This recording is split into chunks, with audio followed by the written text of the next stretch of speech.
வணக்கம் விவர்ஸ். இன்று பிறந்தநாள் காலம் அனைவருக்கும் என்னுடைய பிறந்தநாள் வாழ்த்துக்கள். பிரண்டை பொடி செய்ய போகிறோம். பாருங்கள், பிஞ்சு பிரண்டையாக இருந்து பறிச்சுட்டு வந்திருக்கேன். பாருங்கள், பிஞ்சாக இருக்குது பாருங்கள். எல்லாம் பிரண்டை பொடி. நல்லெண்ணெயை ஒரு சொட்டு கையில் ஊற்றி தடவிக்கிட்டு பாருங்க.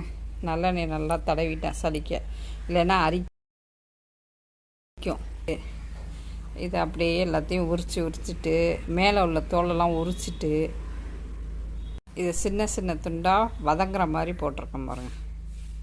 பிரண்டை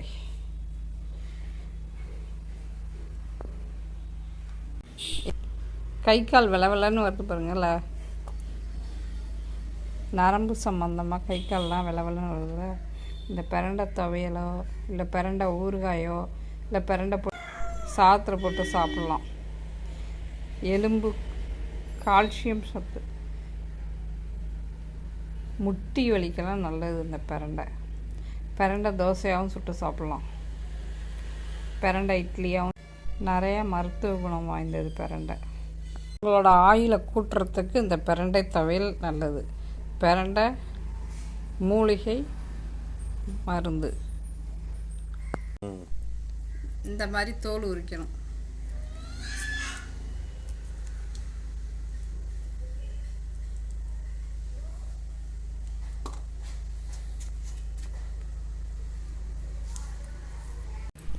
இவ்வளோ நார் எல்லாத்தையும் எடுத்தாச்சு பிரண்டையில் உள்ளது. இந்த இலையும் என்ன கழுவி சுத்தம் பண்ணிவிட்டு வதக்கிக்கலாம். வதக்கி தேவையான பொருட்கள்: ஒரு 8 காஞ்ச மிளகா, எலுமிச்சை அளவு புளி,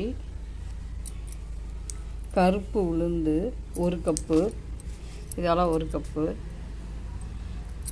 கடலைப்பருப்பு 1 கப்பு, எள்ளு கொஞ்சோண்டு, கொஞ்சம் ஒரு 10 பல்லு பூண்டு, கருவேப்பிலை.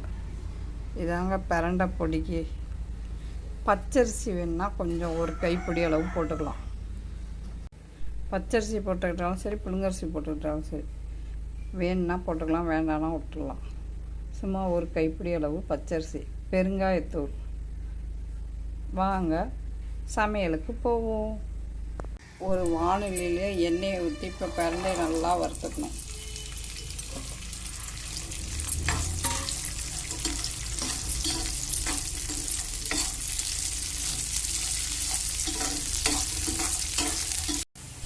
எப்படி பிரண்டை நல்லா வதங்கிடுச்சு பாருங்கள்.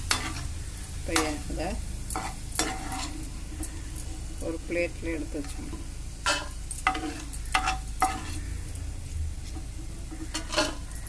கொத்தரங்காவை எப்படி பொரியல் பண்ணோம்னா ஒரு சிவப்பு நிறத்துக்கும், அந்த நிறத்துக்கு இந்த பிரண்டையை வறுத்துக்கணும் எண்ணெயில்.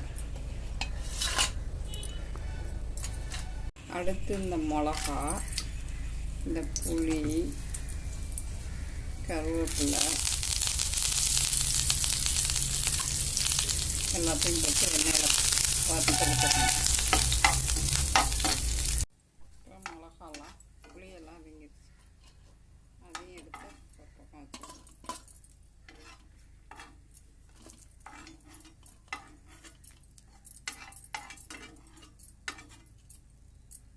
கடலைப்பருப்பு,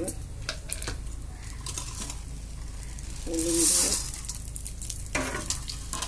பூண்டு எல்லாத்தையும் வறுத்துக்கணும்.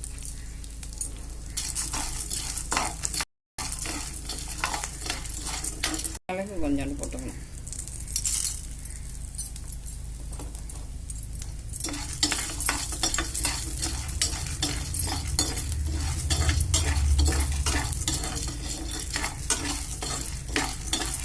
கருப்பு உளுந்து கால்சியம் சத்து, அதனால் கருப்பு உளுந்து போட்டுருக்கேன். நீங்கள் வெள்ளை உளுந்து போட்டுக்கிட்டாலும் சரி, கருப்பு உளுந்து போட்டுக்கிட்டாலும் சரி. இந்த பிரண்டை எலும்புகள்லாம் பலப்படுத்தும்.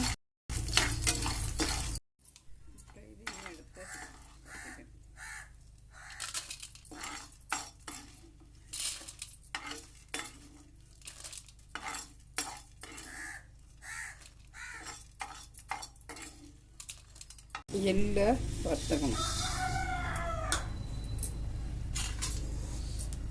பொரியிற அளவுக்கு வறுத்துக்கணும். கருப்பு எள்ளு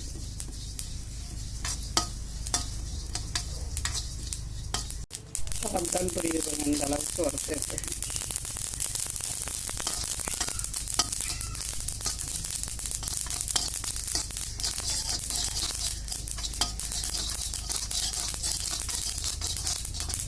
ஒரு கைப்பிடி பச்சரிசி, அதையும் லைட்டாக வறுத்துக்கணும்.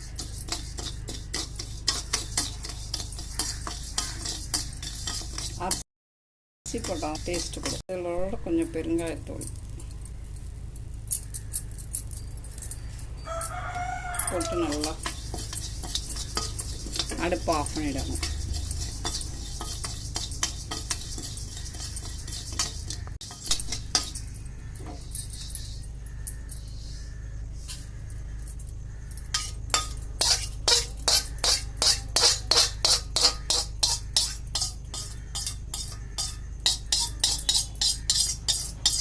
இதை ஆற வச்சு கொஞ்சம் உப்பு போட்டு, தேவையான அளவு உப்பு போட்டு மிக்சியில் நுணுக்கி காட்டுறேன் பாருங்கள்.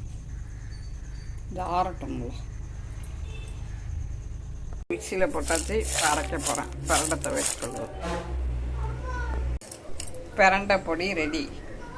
இதை சுட சுட சாதத்தில் போட்டு நல்லெண்ணெய் ஊற்றி சாப்பிட்ணும். முட்டு வலி, கால் வலியெல்லாம் இருக்காது. எலும்புக்கு நல்லா பலப்படும். பிடிச்சிருந்தா லைக் பண்ணுங்கள், ஷேர் பண்ணுங்கள், சப்ஸ்கிரைப் பண்ணுங்கள்.